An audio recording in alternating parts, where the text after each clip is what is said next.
الحمد للہ رب العالمین والصلاة والسلام علی سید المرسلین اما بعد فاعوذ باللہ من الشیطان الرجیم بسم اللہ الرحمن الرحیم الصلاة والسلام علیک یا رسول اللہ وعلی آلک واصحابک یا حبیب اللہ الصلاة والسلام علیک یا نبی اللہ وعلی آلک واصحابک یا نور اللہ۔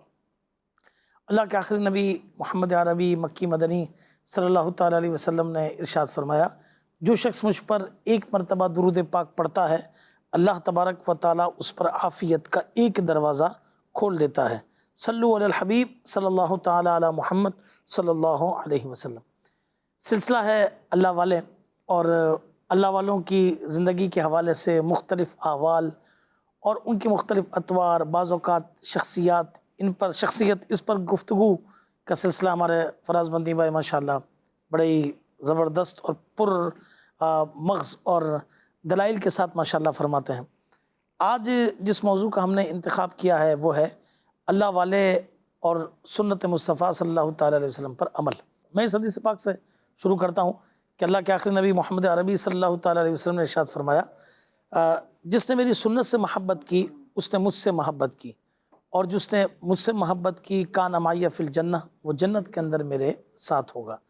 تو سب سے پہلے تو آئیے ہم یہ سنتے ہیں، ہم اکثر اوقات اردو کے اندر یہ سنتے ہیں کہ بھائی اتباع، ایک ہم سنتے ہیں اطاعت، کیونکہ کہیں قرآن مجید فرقان حمید میں ہے نا کہ من یطع الرسول فقط اطاع اللہ، کہ جس نے رسول اللہ صلی اللہ علیہ وسلم کی اطاعت کی گویا اس نے اللہ تبارک و تعالیٰ کی اطاعت کی۔ ایک اور جگہ پہ ہے اطیعوا اللہ واطیعوا الرسول واولی الامر منکم، کہ اللہ اطاعت کرو اللہ کی، اس کے رسول صلی اللہ علیہ وسلم کی، اور ان کی کہ جو تمہیں حکم دینے والے ہیں۔ قل ان کنتم تحبون اللہ فاتبعونی، جو اللہ تبارک و تعالیٰ سے محبت کا یہ دعویٰ کرتے ہیں انہیں آپ یہ فرما دیجئے کہ فاتبعونی، میری اتباع کریں۔ تو اتباع کا لفظ بھی قرآن میں استعمال ہوا، اطاعت کا لفظ بھی جو ہے وہ قرآن کے اندر استعمال ہوا، دونوں میں فرق کیا ہے انشاءاللہ تعالیٰ ہمارے فراز مدنی بھائی ہمیں ارشاد فرمائیں گے۔ جی حضور۔ علماء کرام دونوں کو ایک ہی طرح استعمال کرتے ہیں، کہیں اطاعت کا لفظ استعمال کرتے ہیں، کہیں اتباع کا لفظ استعمال کرتے ہیں، لیکن شاہ عبدالحق محدث دہلوی رحمۃ اللہ علیہ نے کچھ اپنی تحقیق بیان کی ہے۔ وہ فرماتے ہیں کہ جہاں پر حکم دیا گیا ہے، جیسے قرآن پاک میں وما آتاکم الرسول فخذوہ وما نہاکم عنہ فانتہوا، سبحان اللہ، کہ جو رسول تمہیں دیں وہ لے لو اور جس سے منع کریں اس سے رک جاؤ۔ تو جس چیز کا حکم دیا گیا ہے، جو احکامات بیان کیے گئے ہیں، اس کو کہتے ہیں اطاعت۔ اور جن چیزوں کے بارے میں باقاعدہ یوں حکم نہیں ہے، یا یوں کہہ لیں کہ نبی کریم صلی اللہ علیہ وسلم کی سیرت مبارکہ سے اس کا تعلق ہے، عادات و اطوار سے تعلق ہے، تو اس کو آپ فرماتے ہیں کہ وہ اتباع کہلاتی ہے۔ لیکن اکثر علماء کرام نے دونوں کو ایک ہم معنی بیان کیا ہے، ایک دوسرے کی جگہ پر استعمال کیا ہے، لیکن یہ بھی ایک تحقیق ہے، کیونکہ یہ شاہ عبدالحق محدث دہلوی رحمۃ اللہ علیہ کی تحقیق ہے، جن کا لقب ہی محقق علی الاطلاق ہے۔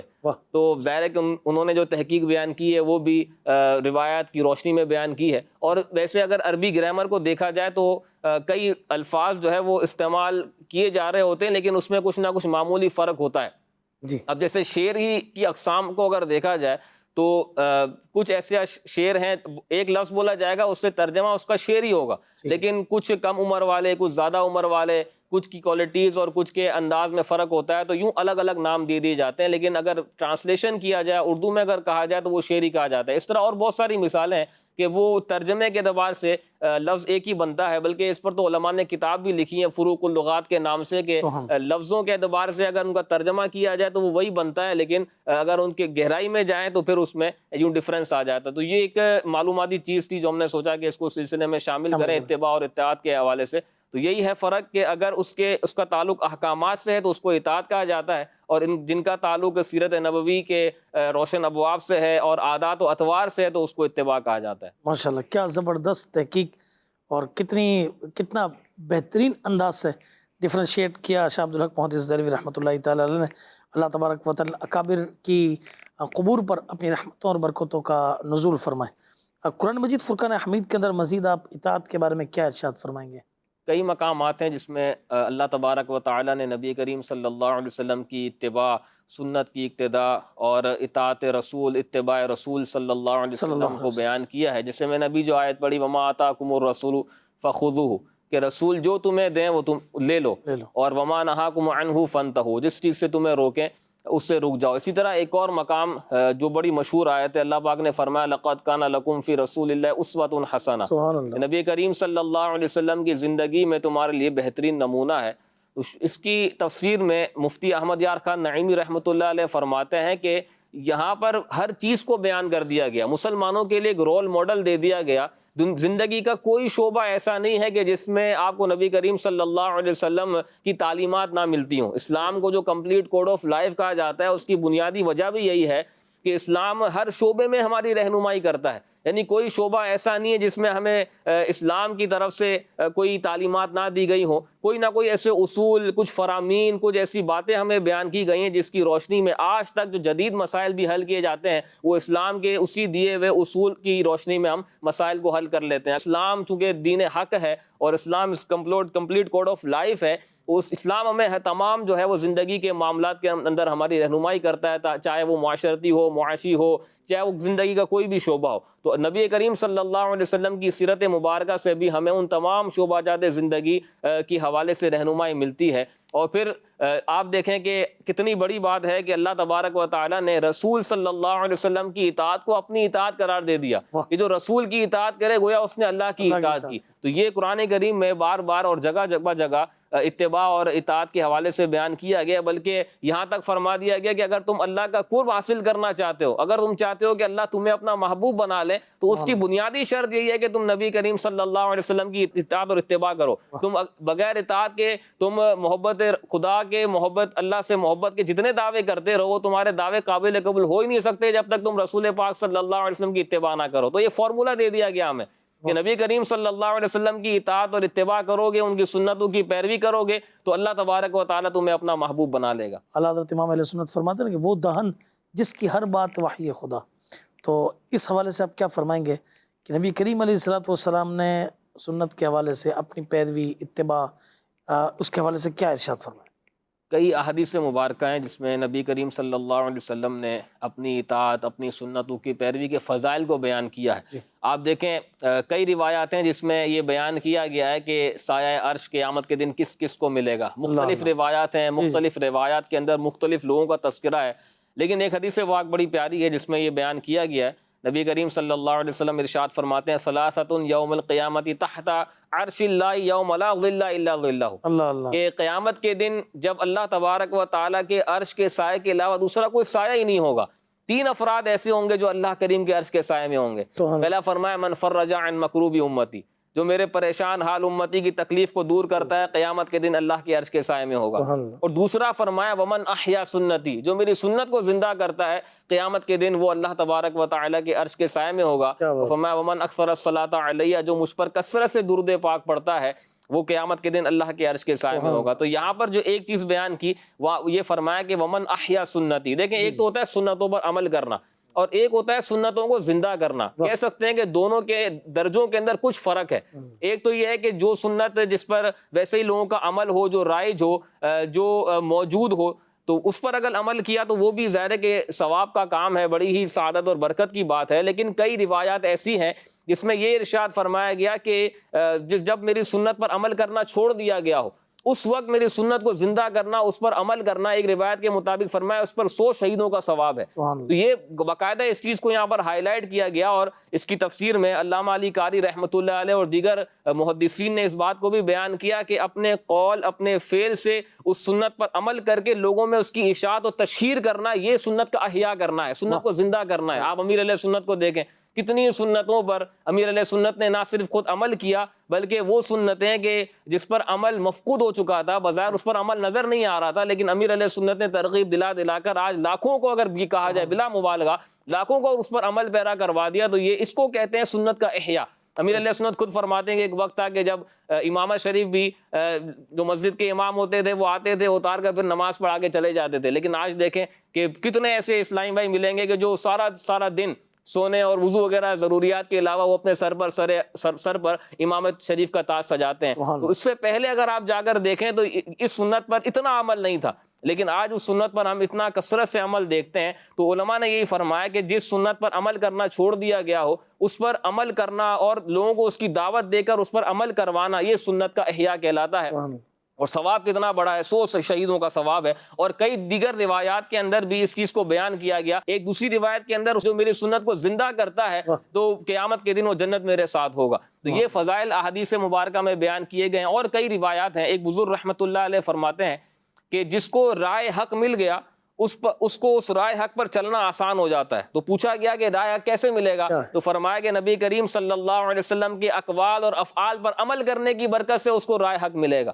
تو رائے حق پر کی تلاش ظاہر ہے ہمیں جو ہے وہ ہم ایک متلاشی ہیں اور ہمیں جو ہے وہ اس کی طلب رہتی ہے. تو سنتوں پر جب بندہ عمل کرتا ہے، سنتوں کی جستجو میں لگا رہتا ہے، تو اسے رائے حق مل ہی جاتا ہے. اور وہ انشاءاللہ قیامت کے دن نبی کریم صلی اللہ علیہ وسلم کا پڑوس اور رفاقت بھی پائے گا. اور بھی کئی روایات ہیں جس میں نبی کریم صلی اللہ علیہ وسلم نے اس سنت پر عمل کرنے کے فضائل کو بیان کیا. ایک تو کئی سنتوں کو الگ الگ اگر دیکھا جائے تو ان کی اپنی تفصیل بنتی ہے کہ سلام کرنے کی جو سنتیں ہیں اس کے اپنے ثواب منقول ہیں، امامہ پین شریف کے جو فضائل منقول ہیں اس کی اتنی بہاریں ہیں.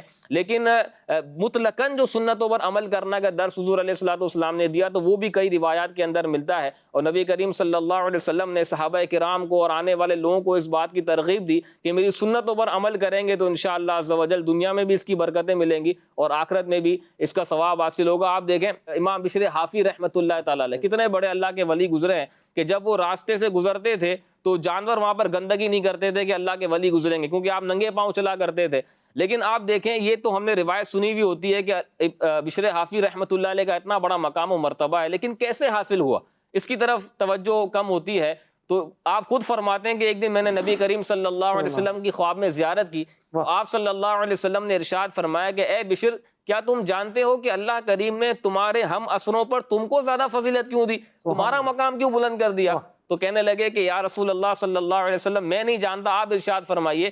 تو آپ صلی اللہ علیہ وسلم نے پہلی بات جو ارشاد فرمائی وہ یہی تھی کہ تم میری سنتوں پر عمل کرتے ہو، اس وجہ سے اللہ کریم نے تمہارے ہم اسروں پر تمہارا مقام بلند کر دیا. اور پھر آگے فرمایا کہ تم صالحین کی خدمت کرتے ہو، لوگوں کو اپنے مسلمان بھائیوں کو نیکی کی دعوت دیتے ہو، میرے اصحاب اور میرے اہل بیت سے محبت کرتے ہو، اس وجہ سے اللہ پاک نے تمہارا مقام و مرتبہ بلند کر دیا ہے. تو وہاں پر بھی دیکھیں کہ سنت پر عمل کرنے کی وجہ سے اللہ کریم نے انہیں کتنا بڑا مقام عطا فرما دیا کہ تمام ہم اسروں میں اس وقت بھی کتنے اولیاء کرام پائے جاتے تھے، لیکن ان تمام اولیاء کرام میں بشر حافی رحمۃ اللہ علیہ کا مقام و مرتبہ سب سے بلند ہے. یہ سنت پر عمل کرنے کی برکت ہوتی ہے. بندہ سنت پر عمل کرتا ہے تو دنیا میں بھی بہتری، اور اگر سائنٹیفک اور میڈیکلی اعتبار سے دیکھیں تو پھر وہ ایک پورا الگ ٹاپک بن جاتا ہے کہ کس سنت کی کتنی برکتیں دنیا میں ہی بندے کو حاصل ہو جاتی ہیں. ماشاءاللہ ماشاءاللہ. اچھا، اگر آپ دیکھیں جیسے کہ ہمارے فراز بھائی نے ارشاد فرمایا کہ کس انداز کے ساتھ احیاء کرنے کا ثواب ہے، سنت کو زندہ کرنے کا ثواب ہے، تو میں تو فراز بھائی فرما رہے تھے اور میں اس غور و خوض کے اندر تھا کہ امامہ دیکھیے، داڑھی پہلے کتنے لوگ رکھتے تھے، زلفیں عاشقان رسول سجاتے ہیں، مسواک سجاتے ہیں، سفید لباس پہنتے ہیں. تو یہ کتنی ایسی چیزیں ہیں کہ جو یعنی یوں سمجھے کہ نبی کریم علیہ السلام کی سنت ہے. اچھا، اس طریقے سے سنت کے مطابق کھانا پینا، سونا، چلنا پھرنا، ٹھیک ہے نا، سلام کرنا، مصافحہ کرنا، کتنی ایسی چیزیں ہیں جو نبی کریم علیہ السلام کی یہ سنت میں شامل ہیں. اور یہ میرے سنت کا ایک یقین مانے بہت بڑا حصہ ہے کہ ایک دن گزرتا ہے، یعنی سمجھے کہ 24 ساعت ہیں، 24 گھنٹے گزرتے ہیں اور اس شخصیت کے نامہ اعمال میں اتنی نیکیاں بڑھ جاتی ہوں گی کہ جو شخص نہیں کہ جو نیکی پر عمل کرتا ہے اسے بھی ثواب، اور جس نے اسے راہ دکھائی اس کے بھی عمل میں کوئی کمی نہیں ہوگی، اس کے ثواب میں کوئی کمی نہیں ہوگی، راہ دکھانے والے کو بھی انشاءاللہ تبارک و تعالیٰ یہ ثواب ملے گا. تو کیا خیال ہے، ہمیں بھی ایسے جرمٹ میں شامل نہیں ہو جانا چاہیے کہ جو ثواب بڑھانے کا ذریعہ ہوں؟ تو کیوں نہ ایسی دینی چین میں شامل ہو جائیں کہ جس میں اس اچھی طرح شامل ہو جائیں، ہم بھی سنتوں پر عمل کریں، آگے بھی یہ سنتوں کو بڑھائیں، انشاءاللہ تبارک و تعالیٰ ثواب کا انبار لگ جائے گا. یاد رکھیے جہاں پر ان سنتوں پر عمل کرنے کے فضائل ہیں، اور بالخصوص فساد امت کے وقت ہے نا کہ من تمسک بسنتی عند فساد امتی فلہ اجر 100 شہید، کہ جس نے فساد امت کے وقت میری سنت پر عمل کیا اللہ تبارک و تعالیٰ اسے 100 شہیدوں کا ثواب عطا فرماتا ہے. تو اچھا، اسی طریقے سے آپ دیکھیں کہ اس کے فضائل ہیں، وہاں پر اسے چھوڑنے کے نقصانات کیا ہیں. میں نے برسوں پہلے ایک مضمون پڑھا تھا، بڑی زبردست شخصیت نے لکھا تھا کہ دین اسلام کی نورانی عمارت گرنے کی ابتدا سنتوں کو ترک کرنے کی بنا پر ہوگی۔ اب ہم یہ دیکھ لیں کہ چاہے وہ نماز کی سنتیں ہوں، چاہے وہ سمجھے کہ وضو کی سنتیں ہوں، چاہے وہ دیگر معاملات کی سنتیں ہوں، کیا ہم ان سنتوں پر عمل چھوڑ کے کہیں ایسا تو نہیں ہے کہ ہم دین اسلام کی اس نورانی عمارت کو نقصان پہنچا رہے ہیں؟ اللہ تبارک و تعالی ہم سب کو نبی کریم علیہ السلام کی سنتوں پر عمل کی توفیق عطا فرمائے۔ اچھا حضور کی ارشاد فرمائیے کہ سنت کی اقسام، اگر ہم کہیں کہ سنت کی اقسام کیا ہیں؟ مختلف علماء کرام نے اس کی تفصیل کو بیان کیا ہے۔ بنیادی طور پر سنت کی دو قسمیں ہوتی ہیں، سنت موقدہ اور سنت غیر موقدہ۔ سنت موقدہ کو سنن ہدا بھی کہتے ہیں اور سنت غیر موقدہ کو سنن زوائد بھی کہا جاتا ہے۔ صحیح۔ سنت موقدہ کی تعریف یہ بیان کی گئی ہے کہ جس کو نبی کریم صلی اللہ علیہ وسلم نے ہمیشہ کیا ہو اور کبھی کبھی بیان جواز کے لیے اس کو ترک بھی فرمایا ہو، یا یوں کہہ لیں کہ جس پر ہمیشگی اختیار فرمائی ہو اور اس کا تعلق جو ہے وہ احکامات سے ہو، عبادات سے ہو۔ صحیح۔ جس کو بطور عبادت آپ نے اس پر ہمیشگی اختیار فرمائی ہو۔ اور جس طرح آپ دیکھ لیں نماز کی سنتیں ہیں، یا پھر جو ہے وہ نماز کی جو سنتیں موقدہ ہیں، وہ کیونکہ نماز کے اندر بھی کچھ سنتیں موقدہ ہیں، کچھ غیر موقدہ ہیں، تو جو موقدہ ہیں وہ اس تعریف کے اوپر آ جائیں گی۔ اسی طرح وضو کی، اسی طرح اور جیسے اذان ہے، اذان سنت موقدہ ہے، قریب واجب ہے، اس کا جو حکم ہے۔ اسی طرح اقامت ہے، اور یہ بھی فرمایا گیا کہ تکمیل دین کے لیے سنت پر عمل کیا جاتا ہے، سنت موقدہ پر تکمیل دین کے لیے عمل کیا جاتا ہے۔ اس کا جو ترک ہوتا ہے، اس کو چھوڑنا، یہ مکروہ اور برا ہوتا ہے، اور اس کی عادت بنانے والا، سنت موقدہ کو چھوڑنے کی عادت بنانے والا یہ گناہ گار ہوتا ہے۔ اس طرح آپ دیکھیں ظہر سے پہلے کی سنتیں ہیں، یہ بھی سنت موقدہ ہیں۔ اسی طرح مغرب کے بعد کی دو سنتیں ہیں، عشاء کے بعد کی دو سنتیں، یہ سارے سنت موقدہ کہلاتی ہیں۔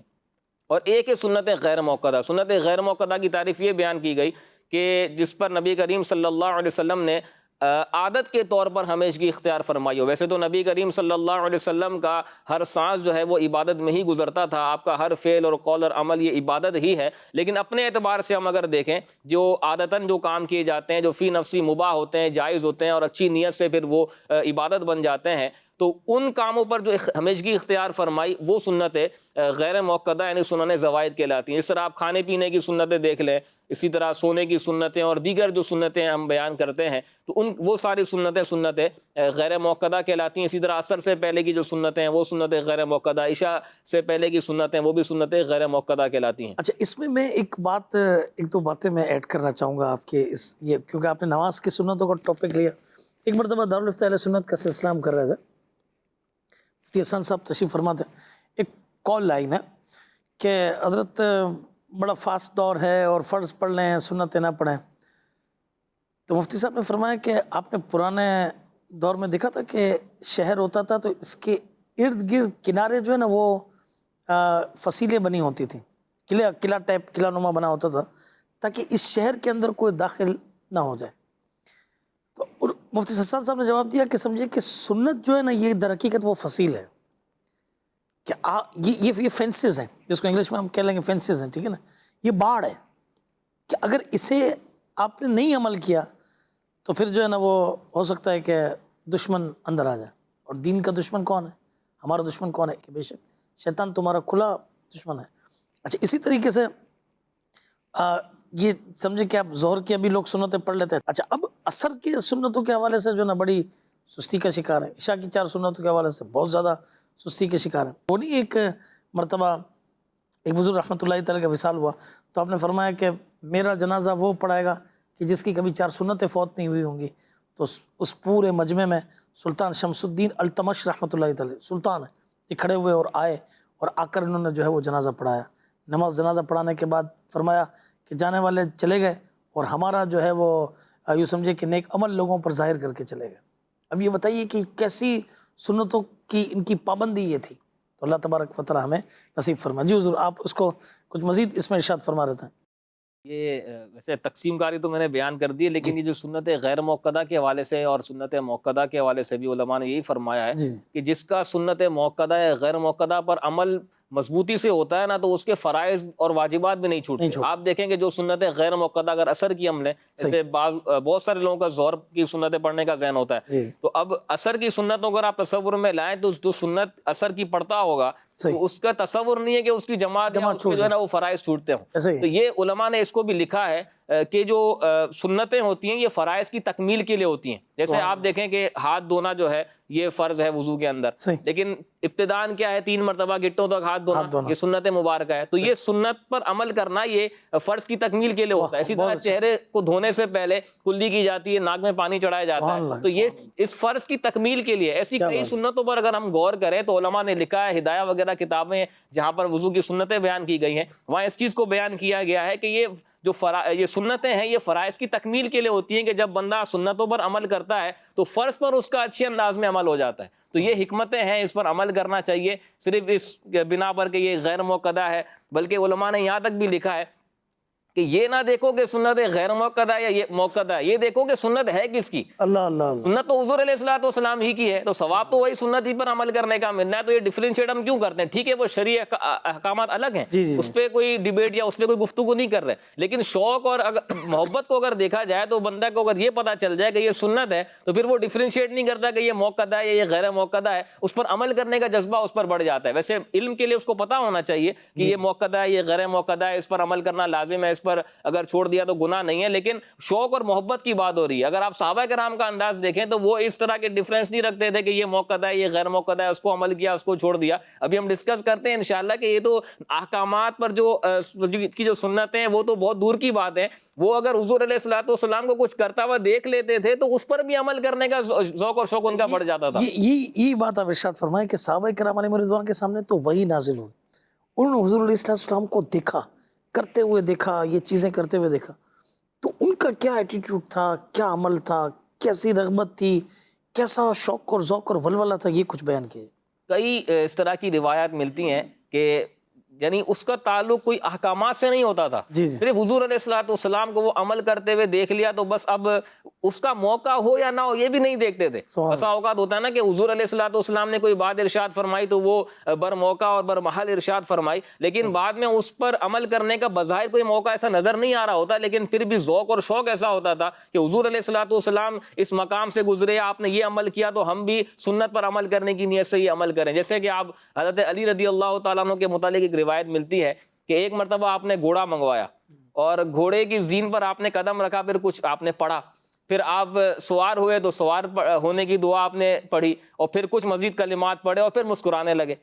ساتھ میں ایک شخص موجود تھے, انہوں نے یہ عرض کی کہ یا علی المرتضیٰ, ابھی تو بظاہر مسکرانے کا کوئی موقع نہیں لگ رہا تو آپ کیوں مسکرائے؟ تو حضرت علی رضی اللہ تعالیٰ عنہ نے ارشاد فرمایا کہ ایک مرتبہ حضور علیہ الصلوۃ والسلام نے بھی اسی طرح گھوڑا منگوایا, اس کی زین پر قدم رکھا, کچھ کلمات ادا کیے, پھر گھوڑے پر سوار ہوئے, اور پھر آپ صلی اللہ علیہ وسلم گھوڑے پر سوار ہونے کے بعد بھی کچھ پڑھا اور پھر آپ مسکرائے تھے, تو میں اسی ادا کو ادا کر رہا ہوں. تو آپ دیکھیں بظاہر اس وقت مسکرانے کا کوئی موقع نہیں ہے, اور وہ جو ساتھ موجود تھے وہ بھی متعجب ہوئے کہ ابھی تو کوئی موقع بھی نہیں ہے, پھر آپ کیوں مسکرا رہے ہیں. اچھا, جو حضور علیہ الصلوۃ والسلام کی روایت ہے وہاں پر حضرت علی نے سوال بھی کیا تھا کہ یا رسول اللہ صلی اللہ علیہ وسلم آپ کیوں مسکرائے؟ تو آپ صلی اللہ علیہ وسلم نے اس کی وجہ بھی ارشاد فرمائی تھی کہ اللہ تبارک و تعالیٰ فرماتا ہے کہ میرا بندہ جب یہ کہتا ہے سبحانک لا الہ الا انت فاغفر لی, کہ اے اللہ تو پاک ہے, تیرے سوا کوئی معبود نہیں ہے, مجھے بخش دے, تو اللہ پاک فرشتوں سے فرماتا ہے کہ میرا بندہ جانتا ہے کہ میرے سوا کوئی مغفرت کرنے والا نہیں ہے, تم گواہ ہو جاؤ کہ میں نے اس کو معاف کر دیا, میں نے اس کی بخشش فرما دی.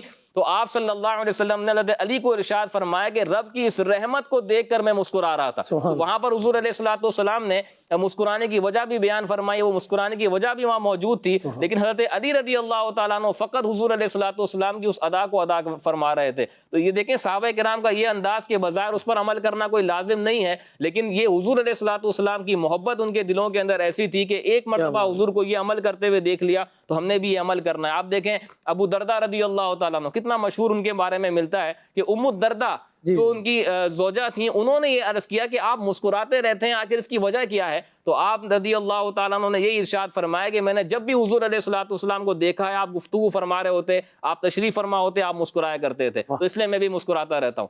اسی طرح آپ دیکھیں عبداللہ ابن عمر رضی اللہ تعالیٰ عنہ, اس معاملے میں آپ سے کئی روایات ملتی ہیں کہ آپ کیسے زبردست جو ہے آپ متبع سنت ہوا کرتے تھے. یہ کئی روایت مشہور ہیں. ایک روایت یہ بھی ہے کہ ایک مرتبہ آپ سفر حج پر جا رہے تھے تو حضور علیہ الصلوۃ والسلام نے جس راستے سے حج فرمایا تھا وہ کچھ اس وقت کے اعتبار سے لانگ روٹ تھا, بعد میں دوسرا بھی ایک روٹ بن گیا تھا, تو عبداللہ ابن عمر رضی اللہ تعالیٰ عنہ نے اس شارٹ کٹ کو چھوڑ کر لانگ والا روٹ اختیار کیا. تو اس دیگر افراد نے, غالباً صحابہ بھی موجود تھے, انہوں نے یہ کہا کہ یہ جو شارٹ کٹ ہے, یہ شارٹ راستہ ہے, آپ نے اس کو چھوڑ کر لمبے راستے سے جو ہے وہ آپ نے جانا پسند کیا, اس کی کیا وجہ ہے؟ تو حضرت عبداللہ ابن عمر رضی اللہ تعالیٰ عنہما نے یہ ارشاد فرمایا کہ حضور علیہ الصلوۃ والسلام نے جب سفر حج فرمایا تھا تو آپ نے اس راستے سے اختیار فرمایا تھا, لہذا میں حضور کی اس ادا کو ادا کر رہا ہوں. اسی طرح کئی روایات ہیں کہ ایک موقع پر حضرت عبداللہ ابن عمر رضی اللہ تعالیٰ عنہ اونٹ کو جو ہے وہ چکر کھلا رہے تھے, اور لوگوں نے پوچھا تو آپ نے فرمایا بھی یہ کہ مجھے نہیں پتا کہ میں کیوں جو ہے وہ, اس کی کوئی بظاہر وجہ نہیں ہے, مجھے نہیں معلوم کہ میں کیوں چکر دلا رہا ہوں, لیکن بس مجھے یہ پتا ہے کہ ایک مرتبہ حضور علیہ الصلوۃ والسلام کے ساتھ اسی مقام پر آنا ہوا تھا اور حضور علیہ الصلوۃ والسلام نے اس وقت اپنے اونٹ کو چکر کھلایا تھا, تو میں بھی اس ادا کو ادا کر رہا ہوں. اسی طرح آپ دیکھیں ایک مرتبہ حضرت عبداللہ ابن عمر رضی اللہ تعالیٰ عنہ کسی راستے سے گزر رہے تھے, تو دو روایتیں ملتی ہیں یہاں پر. ایک تو یہ کہ جب حضور علیہ الصلوۃ والسلام نے گزر فرمایا تھا تو وہاں پر کوئی ایسی چیز لٹک رہی تھی کہ جس میں جو ہے وہ آپ صلی اللہ علیہ وسلم نے اپنا سر مبارک جھکا کر وہاں سے آپ آگے تشریف لے گئے تھے, لیکن جب عبداللہ ابن عمر وہاں پہنچے تو اس وقت بظاہر وہاں کوئی چیز نہیں تھی جس سے سر ٹکرانے کا خطرہ رہتا, لیکن صرف حضور علیہ الصلوۃ والسلام کی اس ادا کو ادا کرنے کے لیے عبداللہ ابن عمر رضی اللہ تعالیٰ عنہ نے اپنا سر جھکایا. اور پھر وہی بات کہ جب پوچھا گیا کہ آپ نے کیوں سر جھکایا, یہاں تو کوئی ایسی چیز نہیں ہے, تو عبداللہ ابن عمر رضی اللہ تعالیٰ عنہما نے یہ ارشاد فرمایا کہ جب نبی کریم صلی اللہ علیہ وسلم کے ساتھ ہمارا یہاں سے گزر ہوا تھا تو اس وقت یہاں پر کوئی چیز لٹک رہی تھی اور حضور علیہ الصلوۃ والسلام اپنا سر مبارک جھکا کر یہاں سے تشریف لے گئے تھے, میں اسی ادا کو ادا کر رہا ہوں. اسی طرح دوسری روایت یہ ملتی ہے کہ عبداللہ ابن عمر رضی اللہ تعالیٰ عنہ کسی مقام سے گزر رہے تھے تو وہاں پر کوئی چیز لٹک رہی تھی, تو آپ نے قصدن اپنا امامہ وہاں پر پھنسایا, یعنی وہاں پر اس کو امامہ اپنا لگایا, پھر کچھ آگے تشریف لے گئے جتنا حضور تشریف لے گئے تھے, پھر واپس وہاں سے تشریف لائے, واپس آئے اور پھر اپنا امامہ اس سے ہٹایا اور پھر بتایا کہ حضور علیہ الصلوۃ والسلام اتنا ہی آگے تشریف لے گئے تھے تو میں اس ادا کو جو ہے وہ ادا کر رہا تھا. تو ایسے کئی واقعات ہیں, کثیر واقعات ہیں. حضرت ابو بکر صدیق کے واقعات دیکھ لیں آپ کہ وفات کا وقت ہے لیکن بی بی عائشہ رضی اللہ تعالیٰ عنہ سے یہ پوچھ رہے ہیں کہ حضور علیہ الصلوۃ والسلام کو جب کفن دیا گیا تھا تو کتنے کپڑوں میں دیا گیا تھا؟ بی بی عائشہ رضی اللہ تعالیٰ عنہ نے عرض کی کہ 3 کپڑوں میں. تو ابو بکر صدیق رضی اللہ تعالیٰ عنہ نے فرمایا کہ مجھے بھی اتنے ہی کپڑوں میں کفن دیا جائے. اسی طرح عثمان غنی رضی اللہ تعالیٰ عنہ کے واقعات ملتے ہیں کہ آپ وضو کرتے ہیں پھر مسکراتے ہیں, پھر لوگ پوچھتے ہیں تو آپ ارشاد فرماتے ہیں کہ حضور علیہ الصلوۃ والسلام نے بھی وضو فرمایا تھا اور حضور علیہ الصلوۃ والسلام بھی اس طرح مسکرائے تھے تو میں بھی مسکرا رہا ہوں. تو ایسے کئی کثیر واقعات ہیں جس سے جو ہے وہ صحابہ کرام علیہم رضوان کا ذوق اور شوق پتہ چلتا ہے کہ صحابہ کرام کو حضور علیہ الصلوۃ والسلام سے کیسی محبت تھی, کس طرح ٹوٹ کر محبت کیا کرتے تھے. اور وہی بات ہے کہ یہ نہیں دیکھتے تھے کہ یہ جو سنت مبارکہ ہے اس کا تعلق احکام سے ہے, عبادت سے ہے. حضرت انس رضی اللہ تعالیٰ عنہ کے کئی واقعات ہیں کہ آپ فرماتے ہیں کہ ایک مرتبہ کسی نے جو ہے وہ حضور علیہ الصلوۃ والسلام کی دعوت کی تو وہاں پر جو ہے وہ اس نے روٹی جو ہے وہ کھانے میں رکھی, گوشت رکھا اور کچھ جو ہے وہ کدو شریف اس نے پیس کر کے رکھ دیے. تو نبی کریم صلی اللہ علیہ وسلم اس کدو شریف کو نکال کر جو ہے وہ تناول فرما رہے تھے. تو انس کہتے ہیں جب سے میں نے حضور کو دیکھا ہے تو مجھے لوکی شریف سے محبت ہو گئی ہے. اور ایک روایت یہ بھی ملتی ہے آپ نے لوکی شریف کو مخاطب کیا, آپ نے فرمایا کہ تیرا مجھ سے کیا تعلق ہے, تیرا مجھ سے فقط اتنا تعلق ہے کہ تو حضور علیہ الصلوۃ والسلام کو محبوب ہے, یعنی حضور علیہ الصلوۃ والسلام تجھے مرغوب ہے, تو پسند فرمایا کرتے تھے اس لیے تناول فرمایا کرتے تھے, تو میں بھی تجھے جو ہے وہ اس لیے پسند کرتا ہوں. اور پھر حضرت انس کے بارے میں یہ بھی ملتا ہے کہ آپ کو جب بھی موقع ملتا تو آپ گھر میں بھی کدو شریف جو ہے وہ بنوایا کرتے تھے. کبھی جس طرح ہوتا ہے نا ایک روٹین وائز تو کھانا بن رہا ہوتا ہے, لیکن کبھی کوئی کہتے ہیں بھائی فرمائش آپ بتائیں کیا آپ نے کھانا ہے, تو جب حضرت انس سے پوچھا جاتا ہے کہ آپ کو کیا کھانے آج پسند ہے, آپ کیا کھانا چاہتے ہیں, تو حضرت انس فرمایا کرتے تھے کہ مجھے کدو شریف کھلاؤ. تو یہ دیکھیں جو غذا تھی جو حضور علیہ الصلوۃ والسلام کو آپ نے دیکھ لیا کھاتے ہوئے تو اس کو آپ نے ایسا پسند فرمایا کہ آپ جو ہے وہ مستقل اس کے عادی ہو گئے, آپ وقتاً فوقتاً اس کو تناول کیا کرتے تھے. تو یہ صحابہ کرام کا انداز ہوا کرتا تھا. ہمیں چاہیے کہ ہم بھی سنتوں کی طرف عمل کرنے میں بڑھیں آگے. اور یہ اگر آپ اولیاء کرام کے اگر وہ مدنی پھول دیکھیں جس میں انہوں نے یہ فرمایا ہے کہ یہ ہمارے بنیادی اصول ہیں, تمام اولیاء کرام کے اگر کوئی بنیادی اصول دیکھیں تو اس میں جو 2 چیزیں جو بنیاد تھی وہ یہی تھی کہ تمسک بکتاب اللہ, کتاب اللہ کو مضبوطی سے تھامنا ہے, والاقتداء بسنت رسول اللہ, کہ نبی کریم صلی اللہ علیہ وسلم کی سنتوں پر مضبوطی سے چلنا ہے, اس پر عمل کرنا ہے. تو یہ انداز ہوا کرتے تھے بزرگان دین کے. اور آپ دیکھیں کہ اس عمل کی برکت سے اللہ تبارک و تعالیٰ نے دنیا ان کے قدموں میں رکھ دی. کہاں آگے تک اسلامی سلطنتیں پھیل گئیں, کتنا مسلمانوں کا یوں سمجھے کہ روب و دبدبا تھا.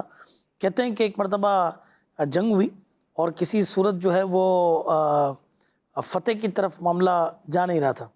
حضرت خالد بن ولید رضی اللہ تعالیٰ یہ جنگ کی میں سپہ سالار تھے. جنگ میں وقفہ ہوتا ہے نا کہ لوگ اپنے گھوڑوں کو پانی وانی پلائیں, ذرا سیٹ ہو جائیں. جب وقفہ ہوا تو حضرت خالد بن ولید رضی اللہ تعالیٰ سب کو جمع کیا. اب بجائے یہ کہ سب پانی پئیں, یہ آپ نے فرمایا کہ کسی کا کوئی فرض تو نہیں رہتا. تو لوگوں نے کہا کہ بھائی نہیں, سب نے نماز پڑھی. دیکھیں کیسی زبردست بات ہے کہ جنگ چل رہی ہے اور نماز کی پابندی ہے, ٹھیک ہے. اور اس کے بھی احکامات ہیں کہ اگر جنگ چل رہی ہے اور نماز کا وقت ہوا تو کس طریقے سے نماز ادا کرنی, یہ بھی پورا ایک طریقہ شریعت نے دیا. بڑا انٹرسٹنگ ہے.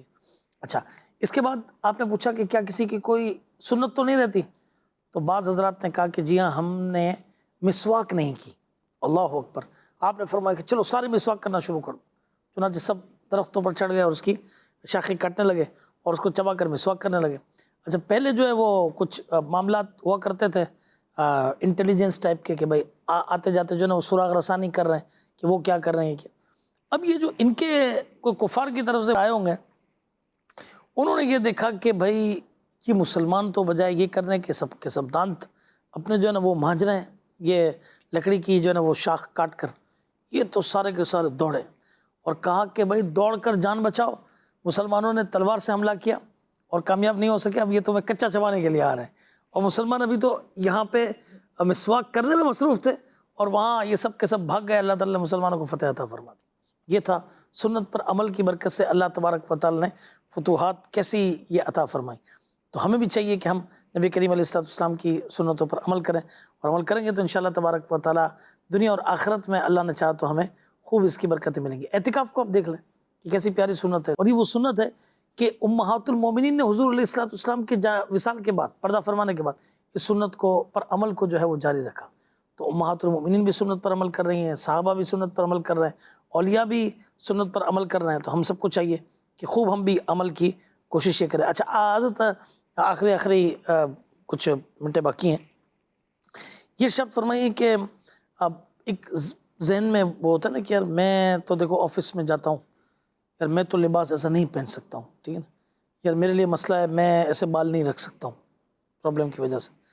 اچھا یار یہ پرابلم ہے تو میں تو یار فلانا کام میں نہیں کر سکتا ہوں, ٹھیک ہے نا. کچھ چیزیں تو دیکھیے ضروری ہے, وہ تو لازم اور ضروری ہے کہ وہ کرنا ہی کرنا ہے, ٹھیک ہے نا. اب تو کیا یہ صرف لباس وغیرہ ہی کی سنتیں ہیں جن کو سنتیں کہا جائے گا, یا دیگر بھی چیزیں سنتوں میں ہیں؟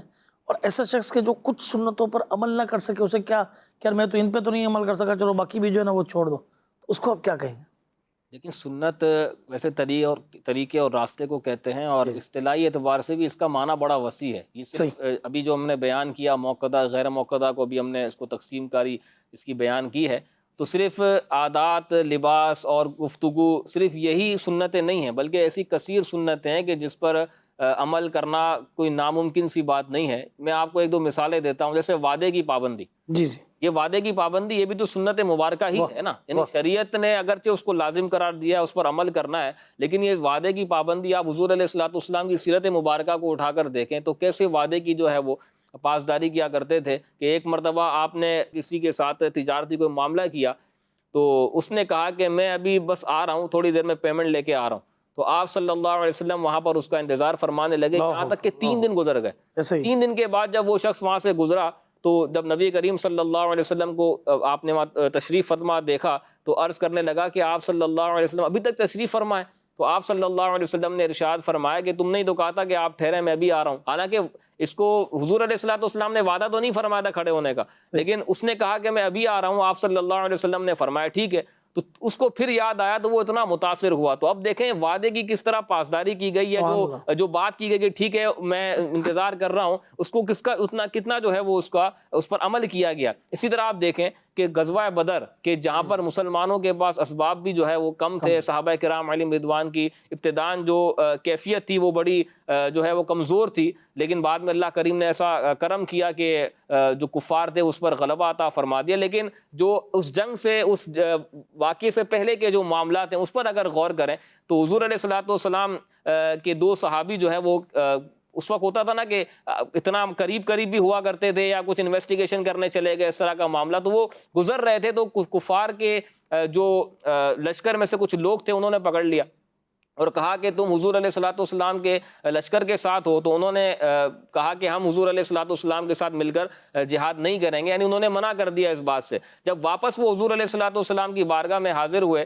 اور سارا واقعہ سنایا تو حضور علیہ الصلوۃ والسلام نے ارشاد فرمایا کہ اب تم ہمارے ساتھ مل کر یہ لڑائی نہیں لڑو گے، اس لیے کہ ہم جو وعدہ کفار سے کرتے ہیں، غیر مسلم سے کرتے ہیں، وہ بھی پورا کرتے ہیں۔ تو آپ نے دیکھیں وہاں پر بھی ان کو اتنے عظیم مارکے سے آپ نے روک دیا، اس لیے کہ وعدہ کر کے آئے تھے۔ تو دیکھیں وعدے کی پابندی یہ ایک مثال ہے۔ اسی طرح آپ دیکھیں حسن معاشرت، گھر کے اندر جو ہمارا کردار ہونا چاہیے، اخلاق ہونا چاہیے اپنے بچوں کی امی کے ساتھ، اپنے بچوں کے ساتھ، اس کے بھی پورے واقعات ہیں، احادیث مبارکہ اس پر جو ہے وہ کثیر ملتی ہیں۔ اب ہم کہیں کہ ہم لباس کی سنتوں پر عمل نہیں کر سکتے، فلاں نہیں کر سکتے، تو یہ بھی سارے تو سیرت کے حصے ہیں نا، یہ بھی سیرت کے ابواب ہیں، ان کو پڑھا جائے، ان پر بھی عمل کیا جائے۔ آج ہم جو ہے وہ اس چیز کا اظہار کرتے ہیں کہ گھر میں یہ مسائل ہیں تو یہ پریشانی ہے، گھر والے سنتے نہیں ہیں، سمجھتے نہیں ہیں، تو ہم نے ان سنتوں پر کتنا عمل کیا؟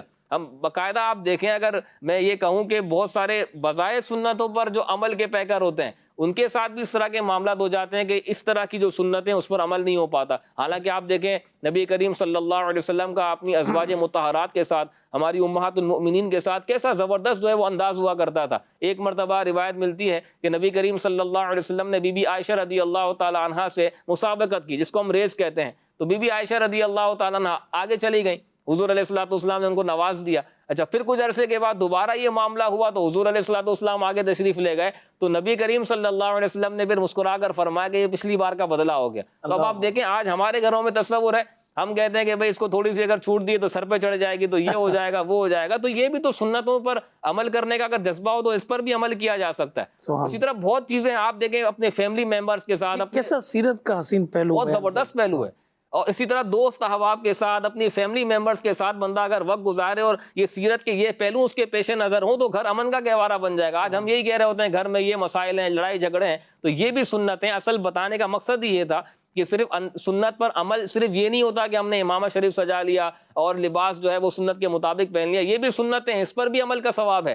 لیکن کئی ایسی سنتیں ہیں کہ جس پر عمل کرنا باقی ہے اور جس پر معاشرے کی اصلاح کے لیے اس پر عمل کرنا بہت ضروری ہے، جس پر میں نے 2-3 مثالیں دی۔ حسن معاشرت ہے، وعدے کی پابندی ہے، اور دیگر حسن اخلاق۔ حضور علیہ الصلوۃ والسلام کو حسن اخلاق دیکھیں کہ غیر مسلم آتے تھے تو مسلمان ہو جایا کرتے تھے۔ وہ زید ابن ثعلبہ رضی اللہ تعالیٰ عنہ کا جو واقعہ ہے کہ ایمان لانے سے پہلے آپ یہودیوں کے بہت بڑے عالم تھے اور آپ صرف یہی چیک کرنے آئے تھے کہ حضور علیہ الصلوۃ والسلام کے بارے میں جو بیان کیا گیا ہے تو کیا یہی آخری نبی ہیں، یہی حضور علیہ الصلوۃ والسلام ہے۔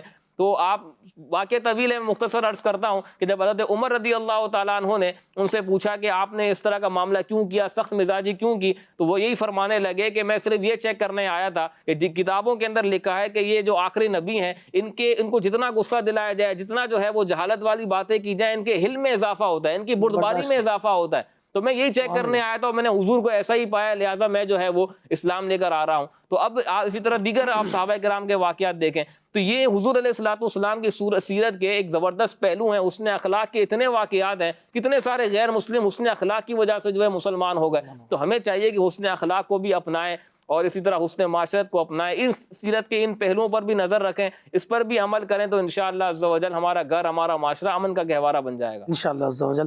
مدنی چینل کے ناظرین، سنتوں پر عمل کرنے کے لیے، سنتیں سیکھنے کے لیے میں آپ سے گزارش کروں گا کہ آپ کتاب سنتیں اور آداب مکتبۃ المدینہ سے حاصل کیجیے۔ اس طریقے سے دیگر سنتیں اور آداب کے رسالے ہیں، اب آج کل تو ڈیجیٹل دور ہے، ساری PDF میں موجود ہے، آپ انہیں پڑھتے رہیے، انہیں پڑھیے، پڑھ کر گھر کے اندر سنائیے، انشاءاللہ اللہ تبارک و تعالیٰ نے چاہا تو آپ کو اس کی خوب برکتیں ملیں گی۔ اچھا، آپ پریکٹیکلی سنتوں کے پابند بننا چاہتے ہیں تو اس کا بہترین ذریعہ جو ہے یہ دعوت اسلامی کے مدنی قافلوں میں عاشقان رسول کے ساتھ سنتوں کی خدمت کے لیے سفر ہے۔ آپ مدنی قافلے میں سفر کریں، انشاءاللہ وہاں بیٹھیں گے، سنت کے مطابق کھانا پینا، سونا، چلنا پھرنا، بات کرنا، یہ سب چیزیں سکھائی جائیں گی، بتائی جائیں گی۔ تیل لگانے کی کیا سنت ہے، سرما لگانے کی کیا سنت ہے، زینت کی کیا سنت ہے، لباس کی کیا سنت ہے، جی ہاں جوتا پہننے کی بھی سنتیں اور آداب ہیں۔ تو انشاءاللہ تبارک و تعالیٰ سب سیکھیں گے۔ اللہ تبارک و تعالیٰ ہم سب کو سنتوں کی چلتی پھرتی تصویر بنائے۔ اللہ کرے کہ ہم ایسے سنتوں کے پابند بن جائیں کہ غیر مسلم ہمیں دیکھیں تو وہ بھی کلمہ پڑھ کر مسلمان ہو جائیں، مسلمان دیکھیں تو جو دور ہیں وہ بھی قریب آ جائیں اور نبی کریم علیہ السلام کی محبت کے شیدائی بن جائیں۔ اللہ تعالی ہم سب کو ایسا بنا دے.